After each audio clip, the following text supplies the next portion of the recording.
We talk so much about mechanical keyboards on this channel. But let's take a step back today and ask a very honest question. Why? Why mechanical? What actually makes them better or maybe even worse than a standard membrane keyboard or the laptop you use every day? If you look at the tech community online, everyone treats mechanical boards like some kind of religion. But if you never used one, it just looks like an expensive, noisy typewriter. It is just a hype, or is there a real advantage? Welcome to episode 1 of our Ultimate Keyboard Guide. Today we are skipping the complicated tech jargon. I'm going to show you exactly how mechanical boards compare to your laptop and give you the 3 exact things you need to look for so you can choose your first one without wasting your money.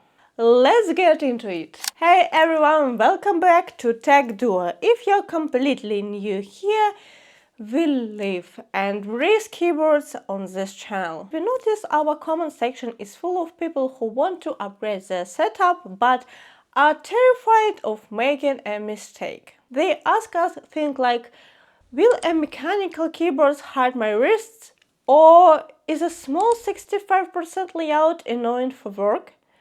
So, we decided to solve these once and for all and make a full 5-part series to answer everything. Before we jump into the details, hit the comments right now and tell me, what keyboard brand do you actually want to see next on this channel? Drop the names below, we read everything and use your ideas for new videos. And remember, if you find your perfect board during this series, we want to help you save some cash. Our standard code, Wallo Intake, gives you 5% off on most brands, but depending on the specific board you choose, we might have an even better custom discount for you. So make sure to double check the links and codes down in the description below. If you want to survive this keyboard journey without wasting hundreds of dollars on the wrong gear, hit subscribe right now. This series is going to save your wallet. So, what is actual real-world difference between a standard keyboard and a mechanical one? Think about your MacBook or any basic office keyboard. Underneath the keys there is just a flat rubber sheet or a teeny plastic butterfly mechanism. When you press a key, you are basically typing your fingers on hard plastic. There is zero depth, zero feedback, and it just feels dead. On a mechanical keyboard, every single key is its own independent machine. It has a housing, a stem, and a physical metal spring inside. When you press down, you get real, crisp tactile feedback. Your fingers know exactly the millisecond a letter is registered. Are there downsides? Yes, of course. Mechanical boards are generally taller, they require more physical finger movement, and cheap ones can sound hollow and loud.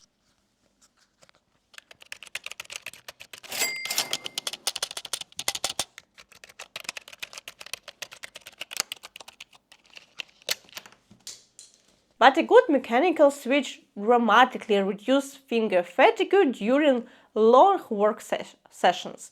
And if you get a quality low-profile boards like Akko Air 01 or NuPhy Air 75, it bridges the gap perfectly. It makes typing addictive.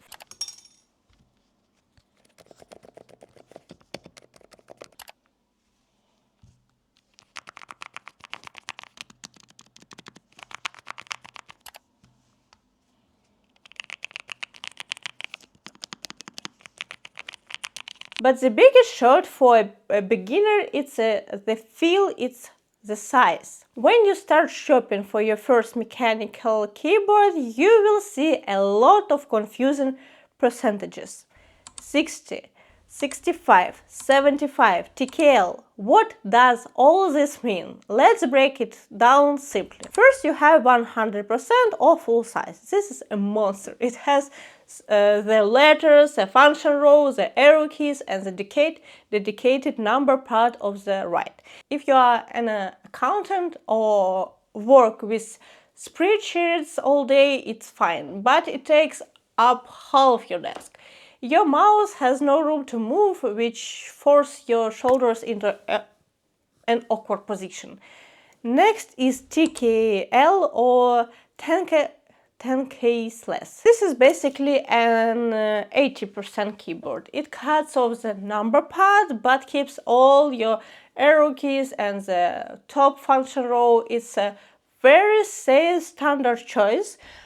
Then we have 65% and 75% layout. This is what we absolutely love here at Tech Duo. Take a look at this NuPhy Air 75. It is teeny, minimal and beautiful. It still keeps the dedicated arrows keys. It has also function row. It gives your mouse a massive area to move around. For your very first mechanical keyboard, I strongly recommended a 75% layout. It gives you the best of both worlds. You keep your arrow keys and your function row, but your desk looks much cleaner. Going to small like 60% or 65% right away can shock your muscles memory and make you frustrate easily. Now let's talk about the price. How much should you actually spend? If you go online and buy a random $20 mechanical keyboard, I promise you it will be garbage. It will rattle, it will ping, and it will sound like a bucket of loose bolts. It will completely ruin your experience.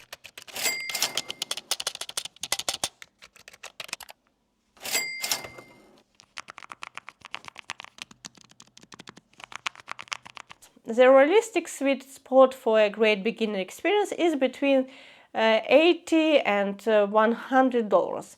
In this budget, you guarantee to get triple mod connectivity, flawless Bluetooth 5.0, and fast 2.4 GHz wireless dongle, and weird options, so you don't have to deal with annoying desk cables. Next, premium materials. Durable PBT plastic keycaps that won't get oily, shiny, or rub off after months of typing. Next, it's a great sounds out of the box. No mods needed. About mods we talk about in another video. So we previously reviewed the Unity All 75 on the channel, and it's the perfect example of how a budget-friendly keyboard can sound incredibly premium and deep without costing a fortune. So the verdict is clear. Mechanical keyboards are definitely not just hype. They are a massive upgrade for your hand comfort, your typing speed, and the overall aesthetic of your workspace. But there is one major hidden problem that can still completely ruin your setup. And that problem is the switches and the noise. Red, brown, blue, linear, tactile. Which one should you buy so you don't annoy your family or roommates? What if you need something completely silent? We actually have a super quiet board from NuPhy that makes almost zero sound, and it completely changed the way you think about mechanical typing. But how do you find that perfect balance between a satisfying feel and absolutely silence? That is actually what we are breaking down in our next video. So in episode 2 we are diving deep into switches, ergonomics, low profile versus high profile, and finding your perfect sound profile. Make sure to check out our previous reviews and specific discount codes, link in the description below, to see these boards in action. Hit the subscribe button right now and turn on notifications so you don't miss episode 2 when it drops very soon.